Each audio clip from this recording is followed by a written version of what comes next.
I'll briefly be touching on the 21 points that Mike Gunny and his convoy are protesting for Congress to hold a special session for. Number one is for the ELD mandate to be abolished. What that mandate does is creates another billion-dollar industry on top of an already struggling trucking industry. The second one is to eliminate the 14 hours of service. Your clock starts. All day long, it's a race against the clock. Whether you're loading, unloading, taking a lunch break, fueling, that 14-hour clock is ticking. It does not stop for anything. If there was a leniency or a flexibility in the hours of service, that'd be great. So we want to completely eliminate the 14 hours of service. The third one we want is to restructure the FMCSA. We want them to restructure so there should at least be some former truckers or people that have some link to the trucking industry. They know the hazards. They know what goes on, the worries, the concerns, what happens with the truckers.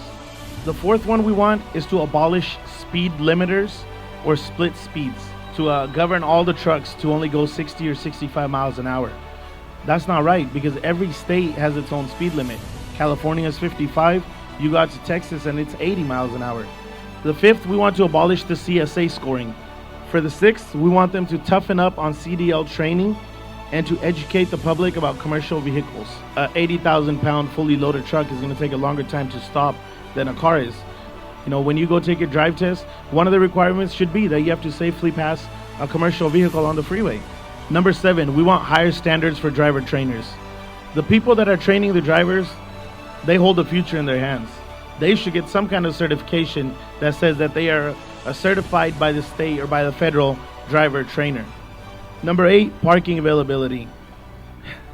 Everybody here knows that there's a parking issue if you're a trucker. They want to implement an ELD. Right now, there's no place to park the trucks. So they want us to stop in the middle of nowhere. What if our truck logbook says it's over? They want to stop on Highway 99, Highway 5?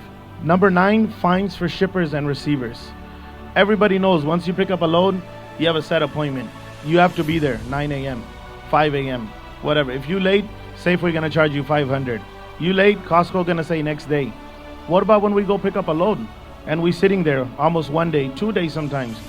You know, why are there no fines for them? Number 10 is abolish government subsidies for HB1 visas. The mega carriers or the big companies, they should hire truckers that are already here present that have Class A licenses. There is no shortage of truckers in America. Number 11, driver paid miles and on duty.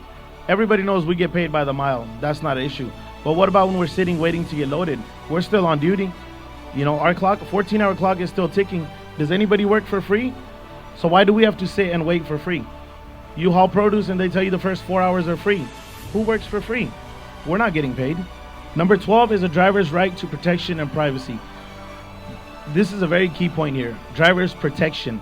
If you Google, in the last 4 months, there have been countless numbers of shootings, stabbings, robbings of drivers. Number 2, privacy. They want to put ELDs in our trucks. They want to electronically GPS track us. Are we criminals? Are we on house arrest? Do they want to put like an ankle bracelet on us? We have not committed any crime. The 13th point is employers are responsible for fees and fines up front. When you go to unload your truck, they charge you a lumper fees.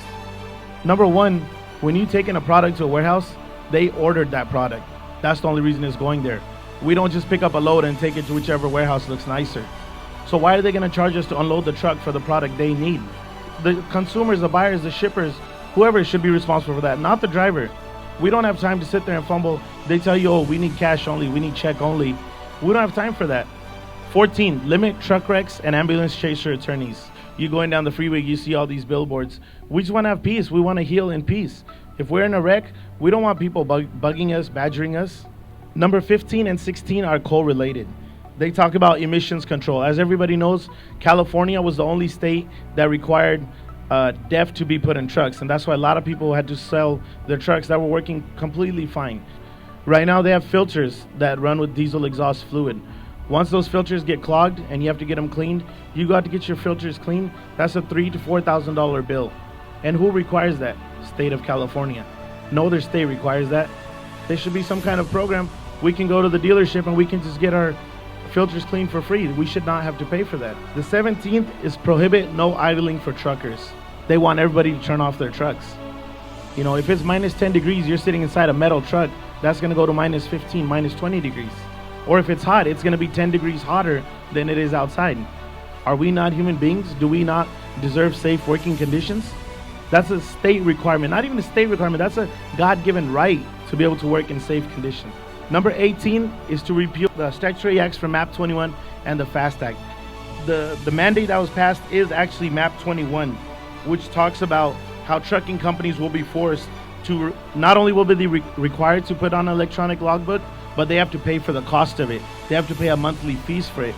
If they want to implement a logbook, let the government pay for it. They want to track us, why don't they pay for it? Who knows how much it's going to be? Why should we have to pay out of our pocket? Number 19 is to stop overreaching Congress members from manipulating laws and mandates with changes without proper consent or notifying the transportation industry.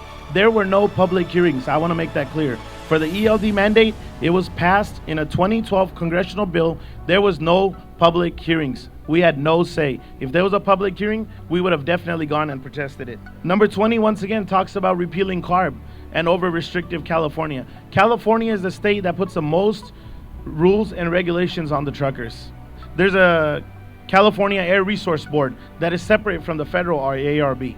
You know, they require, if you're picking up a load in California, your trailer has to register with the ARB. You have to have an ARB number on there or there's a fine.